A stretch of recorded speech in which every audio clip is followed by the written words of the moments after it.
because one of the under the radar things that happened in week 5, and there was a couple events, okay, that happened, and obviously there's a lot of topics, a lot of news. This can go by the wayside a little bit, but we have to talk about it. Does the NFL need to make changes to prevent concussions after the Josh Allen incident and Fields as well? Because we see Fields was actually hurt, kinda, right? Now, Lee, I want to know your thoughts on that because clearly Josh Allen's case was a little bit worse. It looked worse than what it panned out to be. Do you think there needs to be changes?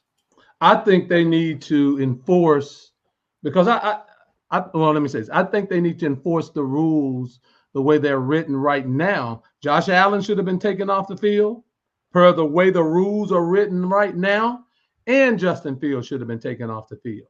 Both of them were woozy enough to where they should have been checked out, not allowed to come back in until a neurologist told them that they were free to go. So I think the way the rules is, it's interesting because sometimes they'll go over to a person, a ref will come, you got to get off the field. The neurologist buzz down. Then other times they don't do it and they don't check the player out. Consistency is what needs to happen and follow the rules according to the way they're written. I think the NFL, as far as concussions, is probably as safe. I know it's as safe as it's ever been and probably as safe as it's ever going to get. Because the nature of the way the game is played, you're going to get those concussions. Follow the protocols that are listed. And the NFL did not follow the protocols in the Josh Allen incident. That man was concussed, right? And they did not follow. They had a close-up, and you saw Justin Fields' eyes. He's blinking and stuff, and he was woozy. Follow the rules the way they're written now. And then you will adjudicate this stuff because I don't see any changes that's going to prevent players from getting concussions. But they do it well in some games, in some instances, and they do a terrible job in others. They have to be more consistent in the way that they adjudicate the rules so that we can protect these players. Because we know, Leel, if it's up to the player, he'll get his helmet and go back in the game. Yep. So they have to follow the rules that are in place. And I think the NFL dropped the ball. Somebody should be fined or fired for allowing these players to get back in the game without going through the proper protocol. That's what I would say. I mean, look, this is how I think everything played out. I think when Josh Allen hit his head on the grass, he went into the tent. The guys asked him questions like, "What's your name?" He said, "Joe Biden," and they was like, "All clear. You could go back in the game." Okay, that's how I think it played out. All right, because it looked way worse than what it seemed to be when he came back out. "My name is Joe Biden." Oh yeah, he's good. Let him go back in the game. Look, I think it's fascinating because we are dealing with quarterbacks here, and what if, I always think about this, and sometimes I have a tendency to do this, and I hate this habit of mine. I really do. I wish I could break out of it.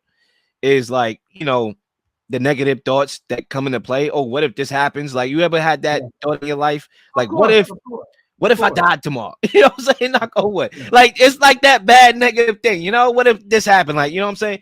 What if Mahomes goes down to a concussion in the playoffs? Okay. How does that pan out? If he gets basically he can't come back in the game, how does that affect the game? Affect them for next week if they were to move on? Like, I think about stuff like that. So and knock on wood, I don't want that to happen to no quarterback, right? Now, that's the thing here. Is there any difference when it comes to the quarterbacks? Because clearly we know Malik Neighbors was one of the recent guys to get a concussion. Still in the protocol. He's still in the protocol. He's still in the protocol right now. He's not out of the protocol. He missed this week against the Seattle Seahawks. Yeah. Okay, well, Josh Allen's looked worse to me. Yeah. And he came back and played in the game. Yeah. That's probably why he had the 3 incompletions, too. That could be it. Okay. Because remember, when Tua got his concussion a couple years ago, he played in that Green Bay game and he was missing throws. Yeah. I was like, huh? How you missing that? Yeah. So it could have affected him. That's why I'm looking at this like, okay, are we playing games here? Is it because it's the quarterback? Like, we want to win a game? You know, because both guys lost the game anyway. Yeah. Fields lost to the Cowboys, and Josh Allen lost to the Texans. Okay, so that's why I want to know. I want to be transparent. I want the NFL to be transparent about the protocols, because clearly, I mean, this guy looked like he got shot. Josh Allen here. Yeah. Okay, like, come on now. Now, another thing that I want to bring up is we all know the situation that's going on with Tua right now. You know, I remember when he got the first concussion, I believe it was the first one, where he hit his head. He came out and tried to make it seem like it was a back issue. I'm not sure if you remember that. Like, it wasn't the head. Absolutely. It was like a back issue. No, it was your head. And Josh Allen came out and tried to pull the same Cotton Bull story. Oh, I hurt my arm or something like that. No, bro. You was concussed and you know it. Okay.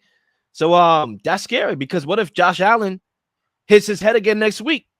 Yeah. Are we going to have another Tua situation on our hands? Yeah. That's why you have to take precautions as it happened. We can't focus on trying to win this game in the regular season at the expense of the future of the individual, of the team. Yeah. No, I don't like what I see. No, but my last point. No, go ahead. I'm sorry. I didn't mean to interrupt there. Go ahead. Go ahead.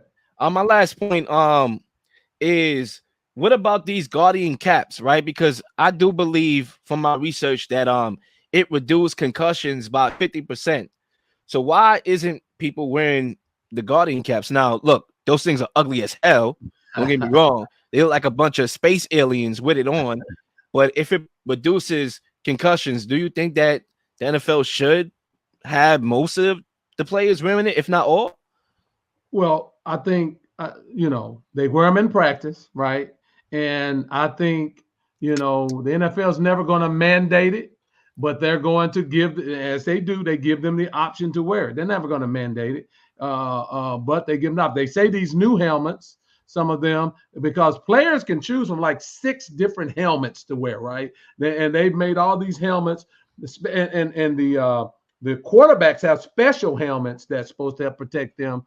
But hey, look, if I'm a player and those Guardian caps, I'm wearing whatever I can to prevent me from getting as concussed as often as I can. So, but I just think, look, the protocol, if they follow the protocol, Leah, and the protocol as the way it's written, then I think you prevent a lot of these people from having long-term injuries. Get them out the game. You made a great point. Look, it's week 5 of the NFL season. Whether you win or lose in week 5, there's a lot of football to play. Josh Allen shouldn't have came back in that game, and I don't think Justin Fields should have been on the field as well. And so they have to follow that protocol. That's the issue more than anything, because, hey, it's a violent sport, man. It's a violent sport. Yeah. Please like and subscribe for all the up-to-date content. You've been slinging shows left and right, slinging content left and right. Please don't miss anything. If you do, like, subscribe, leave a comment, or leave a question, something you may want to answer, something you may have. All ideas are great ideas. Nothing's a dumb question.